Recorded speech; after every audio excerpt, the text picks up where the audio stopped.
Dan Anda kembali dalam rangkaian acara CNBC Indonesia X Ajaib Trader Summit and Competition 2021. Masih bersama saya Daniel Wiguna dan kita juga masih bersama financial expert ajaib Julian Fadli. Mas Fadli, kita lanjutkan nih. Kita masih membahas tentang istilah-istilah begitu ya terkait dengan trading saham. Nah, tapi sebelum kita bahas lebih jauh, ini yang menjadi pertanyaan adalah apakah keuntungan dari para trader itu bisa menjadi semakin maksimal dengan memahami istilah-istilah yang demikian banyak ini, Mas Fadli? Oke, kalau misalkan bicara keuntungan, bicara capital gain, itu pasti akan dapetin lebih lagi atau pasti akan dapetin lebih tinggi lagi nih terkait dengan potensial gainnya yang tadi Mas Daniel. Jadi ketika kita memahami istilah trading, kita bisa menghindari nih dari aktivitas panic selling, panic buying, atau kita hanya ikut-ikutan dan sebagainya. Jadi untuk memanfaatkan dari istilah tadi, kita implementasikan nih, kita gunakan secara maksimal mungkin untuk dapetin gain yang lebih tinggi lagi, supaya tidak hanya ikut-ikutan atau FOMO aja nih ketika lagi trading sahamnya.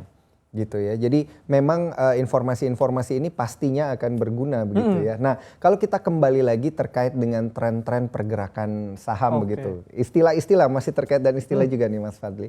Kan ada yang disebutkan tadi tren bullish begitu ya. Berarti dia marketnya lagi uptrend, lagi naik gitu ya. Karena kan banteng itu kalau nyerang dia nanduk ke atas kan. Kalau bearish berarti dia lagi turun karena beruang itu kalau nyerang pukulnya ke bawah gitu ya. Nah, tapi ada yang ketiga nih Mas Fadli, ada istilah kangaroo trend atau kangaroo market yang ramai sekali dibicarakan ketika pandemi ini mulai menyebar begitu ke seluruh dunia. Nah, ini sebenarnya seperti apa sih tren kangaroo market ini dan gimana nih cara untuk memanfaatkan tren yang seperti ini? Oke, ada istilahnya bullish, ada bearish, ada sideways, ada lagi kangaroo market. Kangaroo market sekarang. Kalau misalkan kita ngelihat kangaroo ini loncat-loncat, naiknya tidak stabil, turunnya juga tidak stabil, cepet banget naik dan turunnya. Itu kemarin beberapa waktu lalu kita sedang mengalami kangaroo market nih di IHSG kita.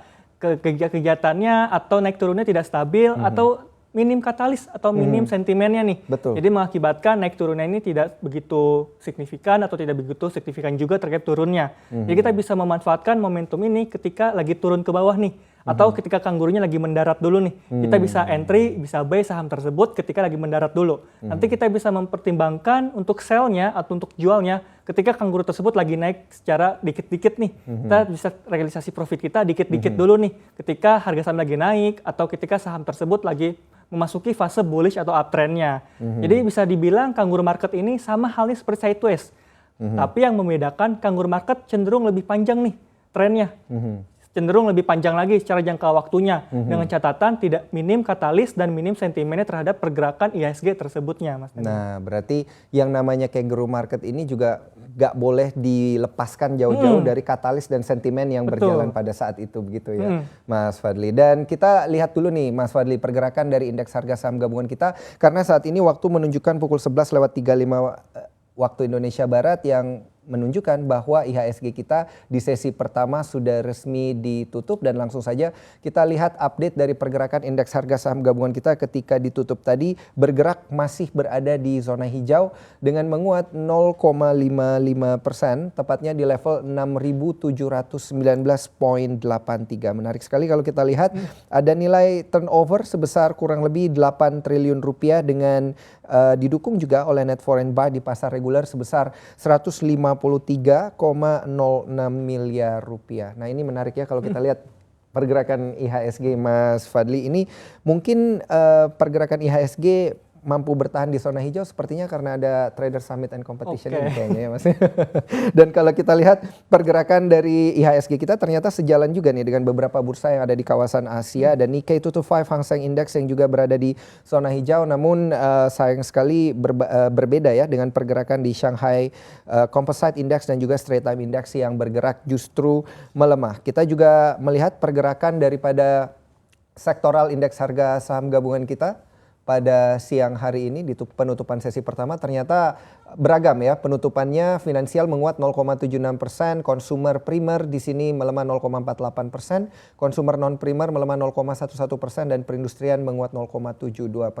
Kita beralih ke papan sektoral yang kedua, kita pantau ada energi yang melemah 0,14%, bahan baku dan infrastruktur masing-masing menguat 0,5 dan 1,22%. Namun sayang sekali properti dan real estate melemah 0,72%. Kita beralih ke papan yang ketiga. Terpantau sektor teknologi, transportasi dan logistik dan juga kesehatan bergerak menguat masing-masing 0,73, 3,45% dan 0,15%. Terpantau transportasi dan logistik hari ini bergerak sangat signifikan ya, menguat 3,45%. Kemungkinan ini karena optimisme daripada masyarakat akan penyebaran COVID-19 di tanah air yang sudah mulai dapat dikendalikan oleh pemerintah. Ini menarik sekali ya, berbicara tentang katalis dan juga sentimen-sentimen Mas Fadli berkaitan dengan pergerakan indeks harga saham gabungan kita juga. Nah, apakah para trader kita ini perlu mengetahui istilah-istilah yang terkait dengan makroekonomi begitu dan juga analisa makroekonomi terlebih dahulu, karena kan tujuannya memang untuk cuan di saham begitu, tapi kan kalau kita berbicara tentang analisa fundamental banyak yang melihat dari sisi makronya dulu. Nah, pandangannya seperti apa? Oke, kalau secara pribadi pasti nih melihat dari makroekonominya dulu. Karena secara makroekonomi akan cukup menggerakkan secara bobot IHSG-nya. Jadi cukup akan mempertimbangkan terkait dengan kenaikan dari IHSG itu sendiri. Jadi pasti para trader nih pengen nih trading di saham-saham lagi bullish. Atau lagi di saham-saham lagi kenaikan trennya lagi bagus nih. Nah, itu salah satunya didukung oleh dari sentimen dan katalis yang positif yang bagus terhadap makroekonominya. Nah, kalau kita lihat makroekonomi kita semakin membaik nih, semakin ke sini Mas Daniel. Betul tadi sudah disinggung kalau misalkan kita berhasil mengendalikan COVID-19 kita. Dan kalau misalkan kita melihat COVID-19 kita cukup menurun nih dari sharing dari Juli kemarin yang second wave semakin tinggi sekali dan sampai sekarang udah mulai di bawah 1.000 lagi nih Mas Daniel. Nah, sentimennya itu kita melihat vaksinasi kita juga. Vaksinasi kita udah mencapai di angka 65% secara nasional keseluruhan Indonesianya. Nah, kalau misalnya di Jakarta sendiri itu sudah lebih dari 100%. Itu semakin optimis lagi nih secara makroekonomi kita bisa meningkatkan lagi terhadap IHSG kita dan akan kenaikan lagi bullishnya semakin berlanjut lagi nih sampai dengan di tahun 2022 tadi Mas Nadia. Nah, inilah katalis-katalis yang demikian banyak mempengaruhi ya pergerakan IHSG kita. Tapi kalau kita lihat itu kan makroekonomi untuk dalam negeri. Nah, makroekonomi untuk luar negeri, katalis-katalisnya ini kan yang banyak sekali dibicarakan belakangan ini adalah stagflasi misalnya, atau inflasi di Amerika Serikat, dan juga ada yang namanya tapering daripada The Fed. Apakah itu akan benar-benar mempengaruhi IHSG kita di 1 minggu di akhir November ini, Mas Fadli? Oke, kalau melihat sentimen luar negeri ini mungkin hanya salah satu aja nih dari sekian banyak sentimen positif yang ada dalam negerinya. Nah, kalau misalkan optimis nih sampai dengan akhir bulan nanti atau 1 minggu ke depan, ini masih akan melanjutkan tren kenaikannya nih bagi IHSG sendiri. Karena sentimen negatif di luar negeri hanya sebagian saja nih, hanya salah satu saja dari sentimen berbagai sentimen positif yang ada di dalam negerinya, Mas Daniel. Oh, berarti tidak perlu serta-merta semuanya itu diperhatikan dan menjadi satu kepanikan gitu ya. Kan biasa trader kita itu begitu melihat satu informasi negatif ini jadi takut begitu ya, ini apakah yang harus dilakukan. Padahal kan option dari wait and see. Nah, ini salah satu istilah lagi nih ya, wait and see ini bisa dilakukan begitu ya, Mas Fadli. Nah, kalau kita melihat untuk IHSG kita masih ada potensi penguatan di akhir November ini seperti yang dikatakan sebelumnya, di Desember nanti akan seperti apa? Karena kan ada katalis juga nanti, biasanya ada Santa Claus Rally atau window dressing begitu. Oke, kalau ngelihat akhir November nanti akan semakin lanjut menguatnya, di saat Desember nanti akan semakin menguat lagi nih Mas Daniel nih. Dengan target kita optimis IHSG bisa di angka 6.800 sampai dengan 6.900. Itu mendapatkan katalis positif dari window dressing. Nah, kalau kita melihat window dressing ini merupakan yang ditunggu-tunggu para trader dan juga investor nih. Karena secara historisnya, secara setahun belakang dan beberapa tahun ke belakang, window dressing di Desember ini akan ditutup menguat nih di bulan Desembernya. Dan ditutup menguat lagi di akhir tahunnya nanti. Akan kalau melihat sentimen ini, kita bisa switching nih. Kita bisa melihat saham-saham blue chip yang punya kapitalisasi tinggi dan kapitalisasi besar terhadap pembobotan di IHSG-nya, Mas Daniel. Nah, itu dia tadi. Dan ada satu istilah baru nih yang disebutkan oleh Mas Fadli barusan, ada yang namanya blue chip begitu ya. Kan lawannya blue chip itu adalah penny stocks atau mungkin second liner atau third liner stocks gitu ya. Nah, ini pembedanya seperti apa? Apakah perlu seorang trader, apalagi ketika mengikuti Trader Summit ini, ya menggunakan semua kapitalnya untuk membeli emiten-emiten blue chip ini, atau harus disebar begitu? Oke, ini pentingnya diversifikasi Mas Daniel. Kita harus mencermati, kita harus jeli nih melihat potensi dari blue chip, dari second liner dan third linernya nih. Melihat saham-saham yang akan naik dan akan mendatangkan capital gain yang lebih bagus lagi.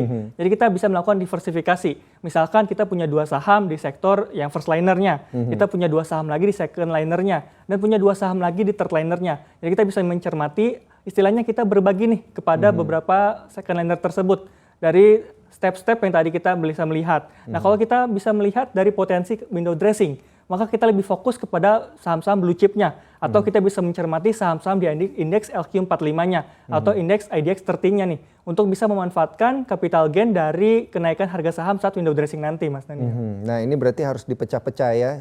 Kalau Om Warren Buffett bilang, don't put all of your egg in one basket begitu ya. Jadi disebar-sebar dulu. Nah, kalau kita kaitkan lagi dengan istilah-istilah. Nah, perlukah para trader kita ini kemudian misalnya para trader kita ini adalah swing trade begitu. Nah, pembagiannya nanti bagusnya seperti apa? Atau mungkin kalau trader competition ini kan pasti banyak yang jadi scalper gitu. Nah, ada istilah scalper lagi nih. Ada scalper, ada istilah swing trade. Nah, ini proporsinya bagusnya seperti apa nih dari Mas Fadli? Oke, kalau misalkan kita masing-masing strategi ini punya strategi yang berbeda-beda nih. Dari strategi scalpernya, strategi day tradingnya, strategi swing tradingnya, dan juga strategi misalkan teman-teman investor nih. Itu juga cukup berbeda-beda nih. Kalau misalkan kita scalper, berarti kita punya profil risikonya agresif. Kita punya high risk tolerance yang cukup tinggi nih. Maka kita bisa menempatkan lebih dominan ke saham-saham second liner atau third linernya. Kalau misalkan kita scalper nih, karena scalper ini memanfaatkan fluktuasi harga saham yang secara cepat nih. 2% untung kita jual, 3% kita loss kita langsung jual. Jadi kita langsung bergerak cepat nih, memanfaatkan pergerakan harga saham yang naik dan turun tersebut kita bisa beli dan kita jualnya. Nah, kalau kita melihat dari day trading ini istilah buat trader yang satu hari trading harus merealisasikan profit atau gain atau loss-nya. Jadi satu hari tersebut kita harus melakukan aksi beli atau aksi jualnya. Nah, kalau day trader ini kita bisa mempertimbangkan satu saham di sektor yang blue chip-nya. Satu saham yang punya kapitalisasi tingginya nih untuk mempertimbangkan saham tersebut akan bergerak naik dalam satu hari tersebut. Nah, kalau misalkan satu saham tadi kita bisa kombinasikan ke satu saham second liner dan satu saham lagi di third linernya. Jadi kita bisa memecah-mecah nih. Kita bagi-bagi ke tahapan saham-saham tersebutnya. Selanjutnya tadi ada swing trading. Kalau swing trading ini lebih memanfaatkan ayunan saham tersebut nih. Saham tersebut lagi naik atau lagi turun, kita manfaatin momentum tersebutnya. Jadi kita bisa mempertimbangkan dua saham di sektor blue chip-nya dan juga di dua saham di second liner-nya. Karena swing trading ini lebih hold lebih lama dibandingkan scalper dan juga day trading-nya, Mas Daniel. Nah, ini proporsinya udah langsung dijelasin nih oleh Mas Fadli, lengkap sekali. Dan tinggal pilihan saja ya, berarti dari para trader kita hari ini mau lebih swing atau mau tetap ya fast trade begitu ya, atau menjadi trader atau jadi day trader, trader harian. Nah, kalau kita lihat di pergerakan IHSG ini kan pergerakannya sudah tutup di atas level 6.700 nih hari ini, Mas Fadli. Dilihat dari sisi sektoral kan yang paling naik signifikan hari ini adalah transportasi dan logistik. Nah, tapi menurut Mas Fadli sendiri ini melihat pergerakan sektoral kita sebenarnya akan seperti apa nih di sepanjang pekan ini dan menariknya ada di mana?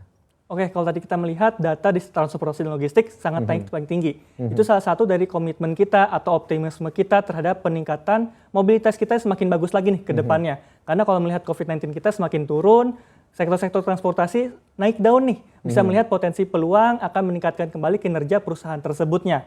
Nah, kalau kita melihat potensinya adalah saham-saham consumer goods nih. Bisa kita lirik juga consumer goods karena kalau kita melihat dari perekonomian kita semakin pemulihan lagi nih, semakin normal lagi ke pasca sebelum pandemi kemarin.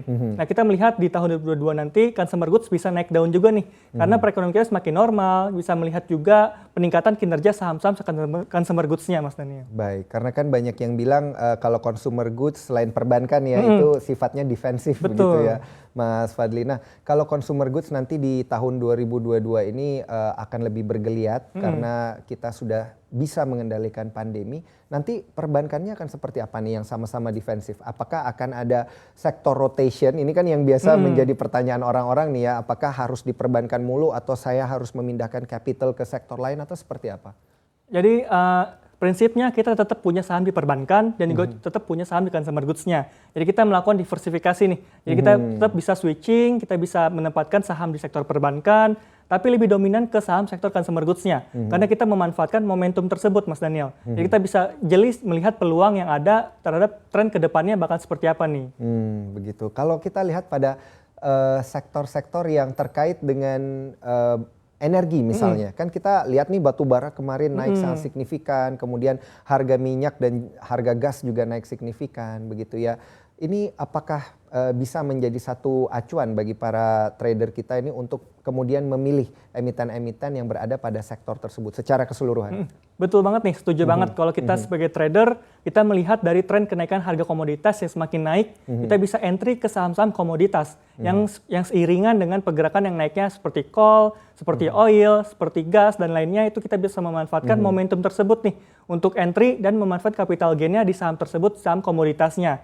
Jadi kita bisa memanfaatkan secara peluang nih, secara potensinya. Tapi kalau melihat tren jangka panjangnya, saham-saham komoditas ini naik turunnya cukup cepat nih Mas Daniel. Betul. Nih. Jadi kita sebagai trader bisa memanfaatkan momentum itu saja nih. Sebagai investor kita bisa lebih kepada consumer goods-nya. Jangan sampai kita investor di saham-saham komoditas nih Mas Daniel.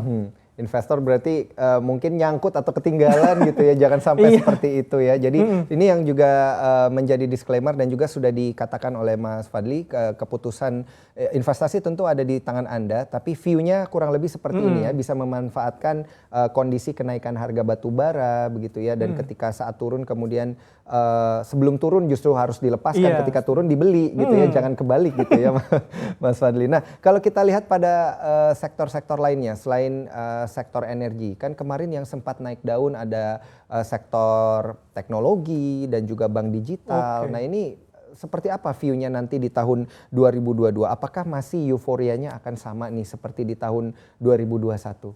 Oke, kalau euforia teknologi dan bank digital ini pasti tetap akan ada Mas Daniel. Tapi sifatnya ini masih secara beberapa waktu aja nih. Masih kita memanfaatkan momentum tersebutnya aja. Jadi kalau melihat tren jangka panjangnya, teknologi dan terkait dengan bank digitalnya ini masih belum kita dapat chemistry-nya nih. Kita belum dapat feel-nya nih saham-saham tersebutnya. Tapi sebagai trader kita bisa memanfaatkan kenaikan harga saham tersebut, bisa kita realisasikan keuntungannya pada saat lagi di tinggi-tingginya nih. Jangan sampai kita masih belum dapat feel-nya, belum dapat sesuai profil risikonya, justru kita hold di saham-saham teknologi dan bank digital ya Mas Daniel.